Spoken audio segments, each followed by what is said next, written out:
बिस्मिल्लाहिर्रहमानिर्रहीम। अस्सलामु अलैकुम dear students, this is here is Ehsan बायोवाला।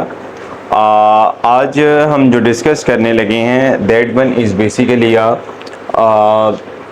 एक्सक्रीशंस। Lecture number हमारे पास 6 है जो रिकॉर्ड करने जा रहे हैं।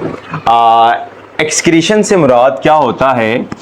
एक्सक्रीशन से मुराद है this one is a loss of waste product, loss of waste product from the body of organisms। ठीक है, यानी कि इनका जो वेस्ट प्रोडक्ट का लॉस हो जाना, या मैं ऊपर लिख रहा हूँ एलिमिनेट हो जाना, खारिज हो जाना, that is called basically excretion. और एक्सक्रीशन की अगर हम एग्जाम्पल को देखें तो उसकी एग्जाम्पल में हमारे पास जो है एग्जाम्पल में हमारे पास 3 एग्जाम्पल हैं, जिसमें नंबर 1 के ऊपर अमोनिया, नंबर 2 के ऊपर यूरिया और नंबर 3 के ऊपर यूरिक एसिड। ठीक है, तो आपने ये बड़े इंटरेस्टिंग इंफॉर्मेशन है, ये याद रखिएगा। 3 types of the waste product, ammonia, urea and uric acid. ठीक है, अगर हम एक्सक्रीटरी प्रोडक्ट एनिमल्स के अंदर देखते हैं तो एनिमल्स के अंदर जो प्रोडक्ट हैं वो हमें किस नेचर के नज़र आते हैं? तो वो CO2 और H2O, ये बेसिकली मेटाबोलाइज प्रोडक्ट है किन की? Carbohydrates and lipids. इनकी फर्दर जब ब्रेकडाउन होती है तो फॉर एग्जांपल इनका मेटाबोलाइज, दैट आर मेटाबोलाइज। ठीक है, और ये मेटाबोलाइज होकर किस में जाना है इन्होंने? Into the CO2 plus water के अंदर, CO2 एंड वाटर के अंदर। अब ये तो हो गया एक्सक्रीटरी प्रोडक्ट ऑफ एनिमल। और एक और बात याद रखिएगा, इनके अंदर नाइट्रोजन भी आता है, और nitrogen in the form of ammonia के तौर पर वेस्ट प्रोडक्ट हम कहते हैं आता है। ठीक है, excretory products of plants. Plants की बात करेंगे तो उस प्लांट्स पोर्शन में हमारे पास बहुत सी चीज़ें हैं रिगार्डिंग। अगर देखा जाए ऑक्सीजन, तो ऑक्सीजन एक वेस्ट प्रोडक्ट के तौर पर है। ठीक है, इस तरह प्लांट्स के अंदर प्रोडक्ट CO2 एंड वाटर है, और इसमें बहुत ज़्यादा ऑर्गेनिक और इनऑर्गेनिक मटेरियल भी है। तो आपसे अगर पेपर में शॉर्ट क्वेश्चन पूछा जाए कि एक्सक्रीटरी प्रोडक्ट्स ऑफ प्लांट कितनी तरह के हैं, there are 3 types. Number 1 is oxygen, जो कि प्लांट ऑटोट्रॉफिक मोड के अंदर प्रोड्यूस करते हैं, और CO2 and water during respiration के वक्त, और ऑर्गेनिक एंड इनऑर्गेनिक भी इसी के अंदर ये तीसरा पॉइंट आ जाएगा। तो there is 3 oxygen, CO2 and H2O, और लास्ट के ऊपर ऑर्गेनिक एंड इनऑर्गेनिक। लो जी, अब हम नेक्स्ट एक बात करते हैं। इस चैप्टर का इंतहाई इम्पॉर्टेंट लॉन्ग क्वेश्चन है, और इसको मेरा बेटा हाईलाइट अच्छे तरीके से आपने कर लेना है। इस सवाल के अंदर बहुत कॉम्प्लेक्सिटी बच्चे याद करने में कहते हैं सर मुश्किल होती है, तो मैंने उसमें हेडिंग्स बनाई हुई हैं। ठीक है, सबसे पहले ऑक्सीजन जो है वो वेस्ट प्रोडक्ट किस में है? That is a waste product of photosynthesis. Photosynthesis के अंदर आपने जिस तरह रिएक्शन देखा होगा, वो क्या होता है? 6CO2 12H2O, और जिसमें C6H12O6 प्लस 6O2 प्लस 6 है, यानी कि इट्स मीन्स कि वाटर तो दोनों के अंदर आ जाता है। तो 6O2 जो है वो फोटोसिंथेसिस में हमें हासिल होता है बाय प्रोडक्ट, जबकि CO2 जो है वो हमें मेरा बेटा मिलता है रेस्पिरेशन। तो इसको अगर रिवर्स कर देंगे तो रिवर्स प्रोसेस में रेस्पिरेशन उसके उलट हो जाएगा, जिसमें ग्लूकोज यूज किया जाएगा और टर्नी के अंदर कार्बन डाइऑक्साइड मिलेगी। तो वो बेसिकली, लेकिन वाटर एक ऐसा प्रोसेस है जो फोटोसिंथेसिस में भी मिल रहा है, रेस्पिरेशन में भी मिल रहा है। ठीक है, तो ये दोनों के अंदर वेस्ट प्रोडक्ट है, फोटोसिंथेसिस एंड रेस्पिरेशन। ठीक है, और अगर आपसे क्वेश्चन किया जाता है, क्वेश्चन क्या है कि वाटर इज लॉस्ट थ्रू, अगर एमसीक्यूज बेस आता है तो वाटर कैसे लॉस होता है? वाटर लॉस होता है थ्रू ट्रांसपायरेशन। अब वर्ड ट्रांसपायरेशन क्या होता है? The loss of water through the aerial parts of the plant. ठीक है, यानी पानी का लॉस होना, जाया हो जाना, loss of water through aerial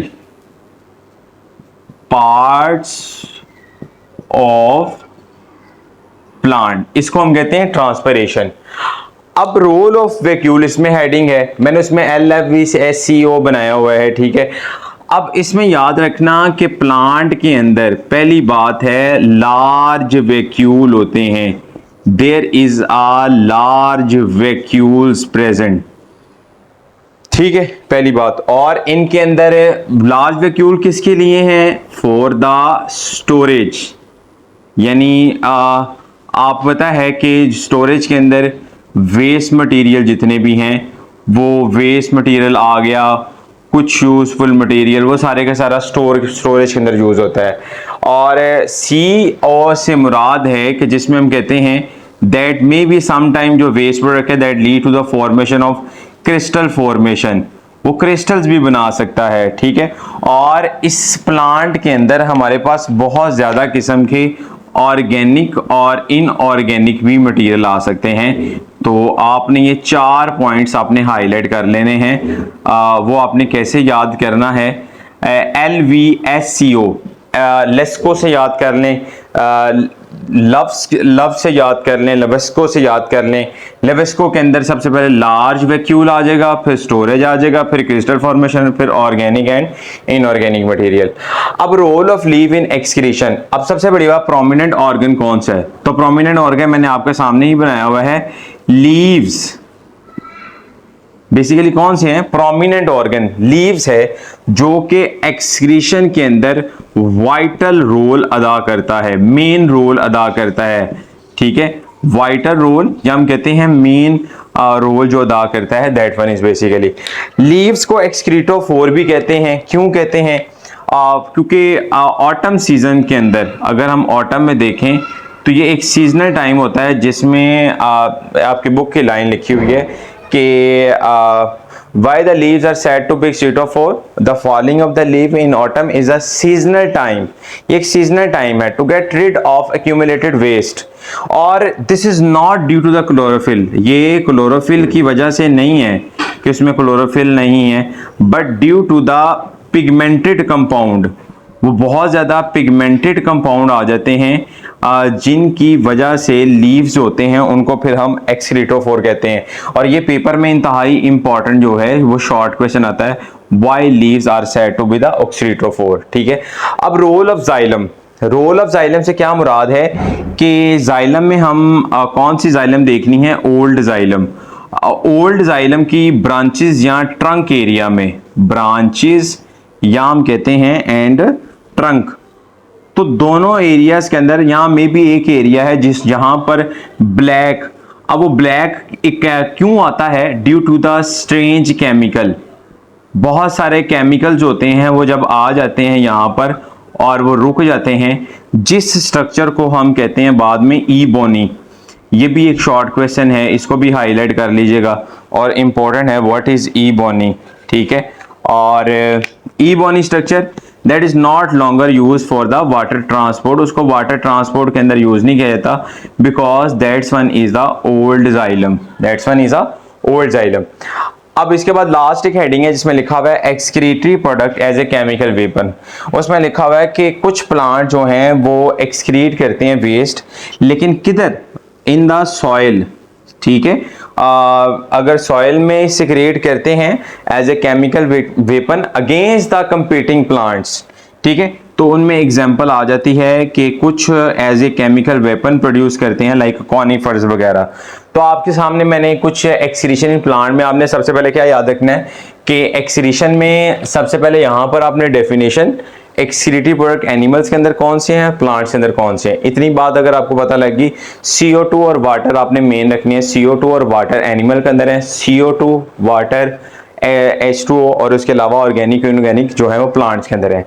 फिर आपने वो 3 एक्सक्रीटरी प्रोडक्ट्स, एक्सक्रीटरी नेचर याद रखना है, कहाँ कहाँ पर, ऑक्सीजन, कार्बन डाइऑक्साइड, वाटर। फिर आपने कहना है कि आपने एक एमसीक्यूज के तौर पर ये याद रखना है कि वाटर जो है वो प्लांट्स के अंदर लॉस तो होता है और उस लॉस के मैकेनिज्म को हम ट्रांसपिरेशन कहते हैं। फिर आपने रोल ऑफ वैक्यूल को देखा है, फिर आपने रोल ऑफ लीव्स को देखना है, फिर आपने लीव्स को एक्सक्रीटोफोर क्यों कहते हैं ये देखना है, रोल ऑफ जाइलम देखना है और excretory product as a chemical weapon.